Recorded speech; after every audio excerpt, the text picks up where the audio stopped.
नमस्कार दोस्तों, उम्मीद करते हैं आप अच्छे होंगे, स्वस्थ होंगे और मस्त होंगे। आज के इस महा लेक्चर में आप सभी दर्शकों का स्वागत है दोस्तों। और जो है आज के रेलवे के जो कि बहुत ही ज़्यादा महत्वपूर्ण प्रश्न है दोस्तों। तो मैं आपका स्वागत करता हूँ एसीए प्लेटफ़ॉर्म पे। मैं हूँ डीके सर, जो आपको पढ़ा रहा हूँ साइंस, और बहुत ही अच्छे से आप साइंस कर रहे हैं, उम्मीद ऐसी करता हूँ मैं। जैसा कि आपको थंबनेल पे दिख रहा है कि रफ्तार सीरीज़ यानी रेलवे के साइंस के मैं 25 क्वेश्चन लेके आया हूँ, जो कि ग्रुप डी एग्ज़ाम में और ना जाने आरआरबी के कितने एग्जाम में ये प्रश्न पूछे गए हैं। तो उम्मीद करता हूँ वीडियो में अंत तक बने रहें। यदि वीडियो पर नए हैं तो वीडियो को लाइक कर दें और चैनल को सब्सक्राइब करना ना भूलें। तो चलिए दोस्तों, आज का पहला प्रश्न हम स्टार्ट करते हैं। जो क्या है देखते हैं, आइए स्क्रीन के ऊपर। कितना प्यारा प्रश्न है। पहला ही प्रश्न है दोस्तों, जो कि है बायोलॉजी शब्द का प्रयोग सबसे पहले किसने किया था। यानी कि बायोलॉजी शब्द का यानी जीव विज्ञान शब्द का प्रयोग निम्नलिखित में से किसमें किया था। मैं उम्मीद करता हूं ये क्वेश्चन जो है आप देख रहे हैं आरआरबी ग्रुप डी 1 नवंबर 2018 का ये प्रश्न है। बहुत ही इंपोर्टेंट और महत्वपूर्ण प्रश्न है दोस्तों। तो ऑप्शन नंबर ए हमारा राइट होगा, जो कि लेमार्क एक साइंटिस्ट हुआ करते थे। उन्होंने जीव विज्ञान अर्थात बायोलॉजी का शब्द का प्रयोग सबसे पहले किया। सेकंड क्वेश्चन पे हम चलते हैं। जो है आपका कितना प्यारा प्रश्न है, क्या है, एंटोमोलॉजी में किसका अध्ययन किया जाता है। कि एंटोमोलॉजी में किसका अध्ययन किया जाता है। मत्स्यों का अध्ययन किया जाता है, सरीसृपों का अध्ययन किया जाता है, स्तनधारियों का अध्ययन किया जाता है, या फिर कीटों का अध्ययन किया जाता है। तो हम उम्मीद करते हैं बच्चों आपको अच्छे प्रश्न लग रहे होंगे। एक एक प्रश्न यहाँ पर आपको बहुत अच्छे से बताया जाता है। जो है आप एसीए प्लेटफॉर्म पे ऑप्शन नंबर डी राइट होगा, यानी कीटों के अंदर इसका अध्ययन हम दोस्तों करते हैं। चलते हैं अपने नेक्स्ट प्रश्न पे, जो है कि क्वेश्चन नंबर 3 है। परिस्थिति विज्ञान यानी इकोलॉजी का किससे संबंध है। यानी इकोलॉजी इकोसिस्टम उसका किससे संबंध है दोस्तों, ये हम बताना चाह रहे हैं आपसे। चिड़ियाओं से है, कोशिका संरचना से है, शरीर संरचना का वातावरण है, या तंतु से है। तो यहाँ पर ऑप्शन नंबर सी राइट होगा हमारा, क्योंकि इकोलॉजी जो बताता है मैं शरीर संरचना का वातावरण यानी कि जो एनवायरमेंट का जो वातावरण है उसके बारे में बताता है। उम्मीद करता हूँ तीसरा प्रश्न भी आपका बहुत अच्छे से क्लियर हो गया होगा दोस्तों। यदि वीडियो पर नए हैं तो वीडियो को लाइक करना ना भूलें, और चैनल को इसी प्रकार की सीरीज पाने के लिए चैनल को सब्सक्राइब कर लें। इसका लिंक आपको टेलीग्राम चैनल पर मिल जाएगा, व्हाट्सएप चैनल पर मिल जाएगा, और आप हमसे जुड़े रहें, उम्मीद ऐसी करते हैं। चलते हैं अपने नेक्स्ट प्रश्न पे, जो है कि मधुमक्खी और टिड्डा यानी मधुमक्खी और टिड्डा किस वर्ग से संबंधित हैं। यहां पर आपसे पूछा है ये किस वर्ग से संबंधित है दोस्तों।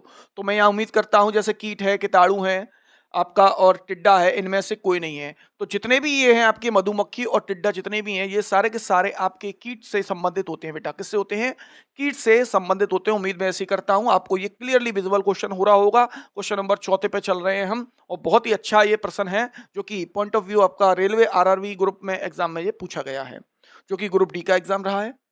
नेक्स्ट बेटा आपका क्वेश्चन है क्वेश्चन नंबर 5। रेशम के कीड़े का पालन कहलाता है। यानी कि रेशम की जो खेती करते हैं हम बोलते हैं, पालन जो करते हैं रेशम के, जो आपने देखा होगा जो रेशम के धागे बनते हैं वो एक कीड़ा होता है, उसके माध्यम से बनाया जाता है। तो उससे बोला जा रहा है कि रेशम के कीड़े का पालन कहलाता है। यानी कि रेशम के कीड़े का पालन क्या कहलाता है इनमें से। तो रेशम के कीड़े का पालन कहलाता है बेटा सेरिकल्चर। क्या कहलाता है, सेरिकल्चर। उम्मीद करता हूं, और मैं आपको एक बात कहना चाहता हूं दोस्तों, कि सपने खुली आंखों से देखे जाते हैं, बंद आंखों के सपने साकार नहीं होते हैं। कि सपने खुली आंखों से देखे जाते हैं, बंद आंखों के सपने साकार नहीं होते हैं। क्योंकि बंद आंखें जब खुलती हैं तो सपने टूट जाते हैं, और खुली आंखों से सपने हमेशा बने रहते हैं और साकार भी होते हैं। चलिए दोस्तों नेक्स्ट प्रश्न पर चलते हैं। क्वेश्चन नंबर हमारा जो है 6 क्वेश्चन नंबर है, जो कि बहुत महत्वपूर्ण है। एपीकल्चर किससे संबंधित है। तो मैं आपसे उम्मीद करता हूं इस प्रश्न का जो आंसर है आप मुझे कमेंट बॉक्स में बेटा बताएंगे। कमेंट बॉक्स में बताएंगे कि इस क्वेश्चन का आंसर क्या होगा। ये कमेंट बॉक्स में आप मुझे बताएंगे कि इस वाले प्रश्न का आंसर क्या होगा। सिमिलर सा क्वेश्चन है, पीछे भी एक क्वेश्चन था। एपीकल्चर का किससे संबंधित है। 4 ऑप्शन से आपके पास, मधुमक्खी, मछली, लाख का कीड़ा, या फिर रेशम का कीड़ा। तो इसका आंसर आप मुझे कमेंट बॉक्स में जरूर देंगे बेटा। नेक्स्ट प्रश्न पे चलते हैं, जो कि है आपका क्वेश्चन नंबर 7। कीट निम्नलिखित में से किससे संबंधित है। यानी जो कीट है वो किससे संबंधित होता है बेटा। तो आपका पोरिफेरा, और आपका सिलेंट्रेटा, और आपका एनेलिडा, और ऑर्थोपोडा। तो जितने भी ये कीट वगैरह बेटा आते हैं, ये सारे के सारे आपके ऑप्शन नंबर डी राइट हो जाएगा। ऑर्थोपोडा संघ में आते हैं। किसमें आते हैं बेटा, ऑर्थोपोडा संघ में आते हैं। वीडियो को दबा करके लाइक कर दीजिएगा बेटा वीडियो को, और चैनल को शेयर कर दीजिएगा दोस्तों के पास, जिससे कि उनको आरआरबी के महत्वपूर्ण ये प्रश्न साइंस के मिल जाए जो कि आपको डीके सर पढ़ा रहे हैं बेटा। उम्मीद करता हूं ये क्लियर बात हो रही होगी। नेक्स्ट क्वेश्चन नंबर 8 है, चींटी के कितने पैर होते हैं? यानी कि चींटी होती है बेटा, उसके कितने पैर होते हैं, ये आपसे प्रश्न पूछा जा रहा है कि चींटी के कितने पैर होते हैं। तो उम्मीद करता हूं ऑप्शन ए 6 हैं, 4 हैं, 8 हैं या 2 हैं। तो ऑप्शन नंबर राइट होगा आपका ए, जो कि बहुत ही महत्वपूर्ण ये प्रश्न है। आरआरबी ग्रुप डी के 2022 में ये प्रश्न पूछा गया है कि चींटी के कितने पैर होते हैं। तो चींटी के बेटा 6 पैर होते हैं। उम्मीद करता हूं आपको ये बात क्लियर हो गई होगी। और आप हमारे वीडियो देख रहे हैं तो चैनल को शेयर जरूर करें दोस्तों, और लोगों के पास इसको शेयर करें। 25 क्वेश्चन की इसी प्रकार से मैं सीरीज रेलवे के लिए लाता रहता हूं बेटा, जो कि आपके लिए आपके एग्जाम के पॉइंट ऑफ व्यू से बहुत ही ज्यादा महत्वपूर्ण होगा बेटा। नेक्स्ट प्रश्न चलते हैं, और जो कि है आपका क्वेश्चन नंबर 9 है। 9 क्वेश्चन क्या कह रहा है, निम्नलिखित में से किसे कीट कहते हैं? यानी कि निम्नलिखित में से किसे कीट कहते हैं? तो बेसिक सी बात है, ये क्वेश्चन बहुत ही इजी है और बहुत ही, मैं बता रहा हूं आपको, बहुत इजी क्वेश्चन है। चींटी है, तिलचिट्टा है, खटमल है, ये सारे के सारे जितने भी हैं, ये सारे के सारे क्या कहलाते हैं आपके बेटा? ये कीट के अंदर आते हैं। तो option number D will be right होगा। यानी कि ये सारे के सारे किसके अंदर आते हैं? कीट के अंदर आते हैं। नेक्स्ट प्रश्न है जो कि आज का क्या है कि खाद्य ऊर्जा को हम किस इकाई में माप सकते हैं? यानी कि जो खाद्य ऊर्जा होती है उसको हम किस इकाई में माप सकते हैं? यानी कि हर चीज को एक मापने के लिए कोई ना कोई हमें इकाई यानी यूनिट की आवश्यकता पड़ती है। तो यहाँ पर 4 ऑप्शंस हैं, कैलोरी, केल्विन, जूल या अग्र। तो यहाँ पर हम खाद्य ऊर्जा को किस में मापते हैं बेटा? तो खाद्य ऊर्जा को हम ऑप्शन नंबर ए यानी कैलोरी के अंदर नापते हैं। किसके अंदर? कैलोरी के अंदर नापते हैं। तो वीडियो को लाइक जरूर कर दीजिएगा दोस्तों, चैनल को सब्सक्राइब कर लीजिएगा। नेक्स्ट प्रश्न पे बात करते हैं, जो कि ये फिजिक्स का बहुत ही महत्वपूर्ण है। जब किसी पिंड की गति 2 गुना हो जाती है तब क्या होता है? जब किसी पिंड की गति 2 गुना हो जाती है तब क्या होता है, इस प्रश्न से पूछा जा रहा है। तो बेसिक सी बात है, उसका त्वरण 2 गुना हो जाता है, उसका संवेग 2 गुना हो जाता है, उसकी गतिज ऊर्जा 2 गुनी हो जाती है, या फिर उसकी स्थिति ऊर्जा 2 गुनी हो जाती है। तो मैं उम्मीद करता हूं आप इस प्रश्न का आंसर आपको पता होगा। नहीं पता है तो मैं ऑप्शन बता रहा हूं, ऑप्शन नंबर बी इसका राइट होगा कि उसका संवेग 2 गुना हो जाता है, क्योंकि उसकी गति भी 2 गुनी हो गई है बेटा। तो गति 2 गुनी हो गई है तो संवेग भी उसका 2 गुना हो जाएगा। उम्मीद करता हूं ये प्रश्न आपको क्लियरली विजुअल हो गया होगा दोस्तों। नेक्स्ट प्रश्न पर चलते हैं, जो कि आज का है हमारा क्वेश्चन नंबर 12। वायु में सबसे अधिक मात्रा में पाई जाने वाली कौन सी गैस है? तो वायु में सबसे अधिक मात्रा में जो पाई जाती है जो गैस है वो कौन सी है, ये पूछा जा रहा है। ऑक्सीजन है, कार्बन डाइऑक्साइड है, नाइट्रोजन है या हाइड्रोजन है? तो ऑप्शन इसका राइट हो जाएगा बेटा, option number C will be right होगा, नाइट्रोजन। कम से कम अगर देखा जाए तो कम से कम 78% ये बेटा पाई जाती है। कितना पाई जाती है? 78% पाई जाती है। उम्मीद करता हूं ये बात आपको क्लियर हो गई होगी बेटा। नेक्स्ट प्रश्न पे हम चलते हैं, जो है क्वेश्चन नंबर 13 यानी 13। सौर सेल परिवर्तित करती है, यानी कि जो सौर सेल होती है वो परिवर्तित करती है किसमें, किसको करती है? तो देखते हैं। ऑप्शन नंबर ए है प्रकाश ऊर्जा को ऊर्जा में, सौर ऊर्जा को वैद्युत ऊर्जा में, या सौर ऊर्जा को ध्वनि ऊर्जा में, या सौर ऊर्जा को ऊष्मा में। तो हमारे पास 4 ऑप्शंस हैं, इसमें से एक आपको टिक करना है। रेलवे आरआरबी ग्रुप 2022 में यह प्रश्न पूछा गया, बहुत ही ज्यादा महत्वपूर्ण ये प्रश्न है बेटा। तो ऑप्शन नंबर इसका बी राइट होगा, सौर ऊर्जा को वैद्युत ऊर्जा में, यानी कि solar energy convert to the वैद्युत यानी इलेक्ट्रिकल एनर्जी में होता है। उम्मीद करते हैं ये बात आपको क्लियर हो गई होगी बेटा। क्वेश्चन नंबर 13 ऑलमोस्ट क्लियर है। नेक्स्ट बात करते हैं 14 क्वेश्चन की, यानी कि 14 नंबर का क्वेश्चन है, सूर्य में कौन सा तत्व सर्वाधिक मात्रा में पाया जाता है? यानी कि जो सूर्य होता है, जो बेटा सन होता है, उसमें जो सन होता है बेटा, जिस तरीके सन होता है उसके अंदर कौन सा तत्व सबसे अधिक मात्रा में पाया जाता है? उम्मीद मैं ऐसी करता हूं आपको इस प्रश्न का आंसर आता होगा।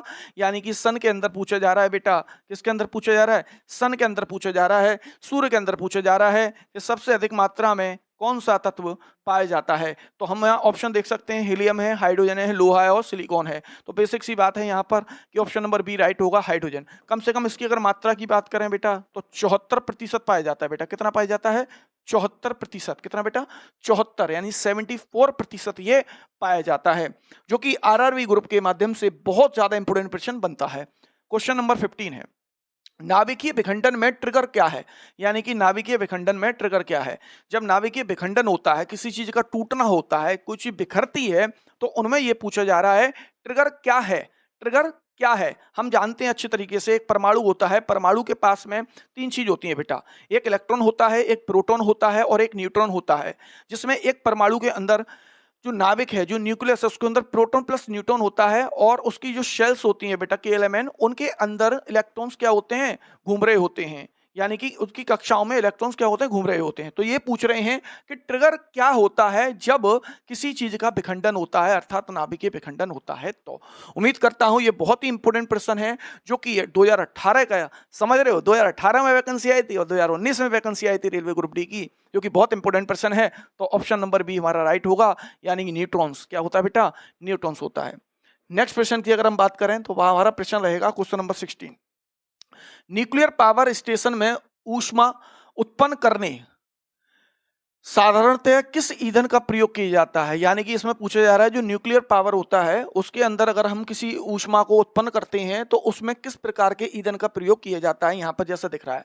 तो जैसे कि कोयला है बेटा, हीलियम है, भारी पानी है, या फिर यूरेनियम 235 है। तो इसका जो ऑप्शन होगा, ऑप्शन नंबर राइट होगा आपका डी ऑप्शन होगा बेटा। यूरेनियम का सिंबल जो होता है ये होता है, इसका परमाणु क्रमांक 92 होता है और 235 इसका मास होता है, यानी कि इसका द्रव्यमान होता है। उम्मीद करता हूं ये बात आपको क्लियर हो गई होगी बेटा, जो कि आपका रेलवे ग्रुप डी 2022 में ये प्रश्न बना है। और मैं उम्मीद करता हूं इसी टाइप से कहीं ना कहीं घुमा फिरा करके आपको प्रश्न भी दोबारा से मिल सकते हैं। नेक्स्ट प्रश्न की बात करते हैं, जो कि है क्वेश्चन नंबर हमारा 17। सोलर सिस्टम को किसने खोजा, यानी कि सोलर सिस्टम को किसने खोजा था बेटा, कि सोलर सिस्टम यानी कि सोलर सिस्टम जो होता है उसको किसने खोजा था। तो यहाँ पर है आपके कोपरनिकस, केपलर, आर्यभट्ट और न्यूटन है। तो यहाँ पर अगर हम देखें तरीके से तो यहाँ पर ऑप्शन नंबर हमारा ए राइट होगा बेटा। क्या होगा, ए राइट, यानी कोपरनिकस ने इसको खोजा था। उम्मीद करता हूँ ये प्रश्न बहुत ही इंपॉर्टेंट है और ये आपके लिए बहुत महत्वपूर्ण रहेगा। नेक्स्ट प्रश्न की बात करते हैं, जो है आपका सभी भारी रेडियो सक्रिय तत्व अंतिम रूप से किसमें परिवर्तित होते हैं। जितने भी रेडियो एक्टिव तत्व हैं बेटा, आपके रेडियम वगैरह, यूरेनियम, ये सारे के सारे अंतिम रूप से यानी कि लास्ट में किसमें परिवर्तित हो जाते हैं। तो बेसिक सी बात है, जैसे कि ऑप्शन देखा है आपको, हाइड्रोजन में, सीसा में, पारा में और क्रिप्टॉन में। तो यहाँ पर हमारा ऑप्शन जो राइट रहेगा बेटा वो रहेगा आपका सीसा में, यानी ऑप्शन नंबर बी राइट होगा। यानी सीसे में ये क्या हो जाते हैं बेटा, परिवर्तित हो जाते हैं। उम्मीद करता हूं आपको बहुत अच्छी सीरीज लग रही होगी बेटा, और इसी प्रकार से सीरीज को 25 क्वेश्चन के साइंस के बहुत जबरदस्त क्वेश्चन लाता रहूंगा, जिसमें कि तीनों चीजें मिक्स होती हैं बेटा। आपके फिजिक्स के क्वेश्चन आपको मिल जाएंगे बेटा, प्लस आपको केमिस्ट्री के क्वेश्चन मिल जाएंगे इसमें, और प्लस आपको बेटा बायोलॉजी के क्वेश्चंस मिल जाएंगे इसके अंदर। तो बस चैनल पे बने रहें और चैनल को सब्सक्राइब कर लें, वीडियो को लाइक करना ना भूलें दोस्तों। और इसी प्रकार के क्वेश्चंस मैं आपके लिए लाता रहूंगा, और टेंशन किसी बात की लेनी नहीं है। कुछ बच्चे होंगे इनमें से सोच रहे होंगे कि सर रेलवे ग्रुप डी का एग्जाम होने वाला था, ये हुआ वो। आपको सिर्फ अपनी मेहनत करनी है, मेहनत पर ध्यान देना है। ये नहीं करना है कि वो क्या हुआ, कब एग्जाम होगा। एग्जाम होगा जब भी होगा, बस आपको अपने प्रयास को और अपने अध्ययन को अच्छे से करना है और कंटिन्यूसली मेहनत पे लगा रहना है। ऐसा नहीं सोचना है कि आदेश आएंगे कोर्ट के तब हम कुछ करेंगे, ऐसा नहीं सोचना है बिल्कुल भी। आपको मेहनत करते रहना है और लगन से मेहनत करना है। सफलता आपके कदम चूमेगी, ये मैं कह रहा हूं बेटा आपसे। उम्मीद करता हूं आपको क्लियर बात हो गई होगी। चलते हैं नेक्स्ट अपने प्रश्न पर, जो कि है आज का 19वां प्रश्न है, प्रकाश वर्ष किसकी इकाई होती है। तो बच्चे को पता होगा, इस क्वेश्चन का आंसर आप कमेंट बॉक्स में देंगे कि प्रकाश वर्ष किसकी इकाई होती है बेटा। इसका आंसर आप कमेंट बॉक्स में देंगे बेटा कि प्रकाश वर्ष किसकी इकाई होती है। उम्मीद करता हूं बहुत प्यारा प्रश्न रहा है ये, जो कि रेलवे के माध्यम से काफी इंपोर्टेंट है। क्वेश्चन नंबर 20, निम्नलिखित में से कौन सा समय की इकाई नहीं है। अब समय की इकाई नहीं है ये पूछा जा रहा है, तो बेसिक सी बात है, बहुत प्यारा प्रश्न है। ऑप्शन नंबर ए राइट हो जाएगा, प्रकाश वर्ष। प्रकाश वर्ष तो दूरी के लिए है बेटा, तो यहाँ पर नैनो सेकंड है, माइक्रो सेकंड है, सेकंड है, ये सारे के सारे जितने भी हैं जो कि है आपका समय की इकाई मतलब है। और ये पूछा जा रहा है कि निम्नलिखित में समय की इकाई नहीं है, तो भाई प्रकाश वर्ष ही नहीं है, जो कि ऑप्शन नंबर ए आपका राइट होगा। फिजिक्स का बहुत ही महत्वपूर्ण ये प्रश्न है बेटा। उम्मीद करता हूं आपको ये बात क्लियर हो गई होगी। चलता हूं मैं अपने नेक्स्ट प्रश्न पे, जो कि है आपका MKS प्रणाली में बल का एकांक इकाई है, यानी बल की क्या इकाई होती है। तो सीधी सी बात है, इसका जो आंसर है मैं बता रहा हूं आपको, जूल है, न्यूटन है, किलोग्राम है या न्यूटन पर मीटर है। तो यहां से हम उसका ऑप्शन बता सकते हैं, ऑप्शन नंबर बी राइट होगा, जो कि है न्यूटन से बेटा। किससे बेटा, न्यूटन से। तो बल की इकाई जो क्या होती है, न्यूटन होती है। उम्मीद करता हूं ये बात आपको क्लियर हो गई होगी, और वो भी MKS सीरीज के अंदर। चलते हैं अपने नेक्स्ट प्रश्न पे, जो कि है क्वेश्चन नंबर 22। एंगस्ट्रम को अभिव्यक्त करने की इकाई है, यानी कि एंगस्ट्रम की इकाई पूछी है, यानी कि उसका आपसे यूनिट पूछा गया है बेटा एंगस्ट्रम, सबको पता होगा 10 की घात माइनस के 10 होता है। और यहाँ पर ये क्या है, एंगस्ट्रम क्या है, इसको किस में नापते हैं, किस में करते हैं, तो ये क्या है, समय है, द्रव्यमान है, लंबाई है, दाब है। तो यहाँ पर हम मीटर में करते हैं बेटा, जो कि होगा आपका लंबाई से। किसी चीज को नापने के लिए हम कोई चीज इस्तेमाल करते हैं तो वहां पर एंगस्ट्रम का यूज करते हैं, और लंबाई का मतलब उसकी लेंथ के लिए। तो उम्मीद करता हूं क्वेश्चन नंबर 22 भी आपको क्लियर हो गया होगा बेटा, उम्मीद करता हूं मैं। ऐसी नेक्स्ट क्वेश्चन पे चलते हैं, जो कि है आपका क्वेश्चन नंबर 23। एक बार बराबर होता है, यानी एक बार बराबर होता है, ये मैथ वाला बार नहीं है बेटा, किसी संख्या के ऊपर एक बार लगा दें। ये यहाँ से फिजिक्स के क्वेश्चन लिया गया है, जो पूछ रहा है आपसे एक बार बराबर होता है। तो एक बार बराबर क्या होता है, ऑप्शन नंबर सी राइट होगा, 10 की घात 5 पास्कल होता है बेटा, 10 की घात 5 पास्कल होता है। ये बात आपको याद रखनी पड़ेगी बेटा, बहुत प्यारा प्रश्न रहा है ये, जो कि रेलवे के मतलब से बहुत इंपॉर्टेंट है। क्वेश्चन नंबर 24 है, ल्यूमेन किसका मात्रक होता है। तो ल्यूमेन किसका मात्रक होता है, ये आपके लिए क्वेश्चन है बेटा, बहुत इंपॉर्टेंट है, जो कि है आपका प्रकाश मिति, तरंग दैर्ध्य, ज्योति फ्लक्स। यहाँ पे फ्लक्स थोड़ा सा गलत हो गया बेटा, इनमें से कोई नहीं। तो ऑप्शन नंबर हमारा सी राइट होगा, यानी कि ज्योति फ्लक्स के लिए इसका उपयोग किया जाता है। क्वेश्चन नंबर 24 का option number C will be right होगा, और जो कि रेलवे के माध्यम से 2022 में ये प्रश्न पूछा गया है। उम्मीद करता हूं आपको ये बात क्लियर हो गई होगी। नेक्स्ट प्रश्न पर चलते हैं, जो कि आज का लास्ट प्रश्न रहेगा 25। ज्योति तीव्रता का मात्रक क्या होता है, बच्चों को पता होगी। ऑप्शन आपके पास 4 आपको विजुअल हो रहे हैं, न्यूटन है, कैंडेला है, फ्लक्स है, या फिर नेपियर। तो यहाँ पर आपको इसका जो क्वेश्चन का आंसर है वो आप बेटा मुझे कमेंट बॉक्स में बताएंगे। और इसी प्रकार की वीडियो को चाहने के लिए, फॉलो करने के लिए चैनल को सब्सक्राइब कर लें, और वीडियो को लाइक करना ना भूलें दोस्तों। और इसी प्रकार से आपको करना क्या है, सिंपल सा लॉजिक है, बस आपको डिस्क्रिप्शन में लिंक दे रखा है, डिस्क्रिप्शन में लिंक है, और लिंक करने के बाद में यहाँ पर आपको सारी पीडीएफ वगैरह टेलीग्राम पर, व्हाट्सएप पे सारी अवेलेबल हो जाती है बेटा। तो यहाँ से आप उनको क्या कर सकते हैं, ले सकते हैं, जो कि आपके लिए बहुत इंपॉर्टेंट रहेगा।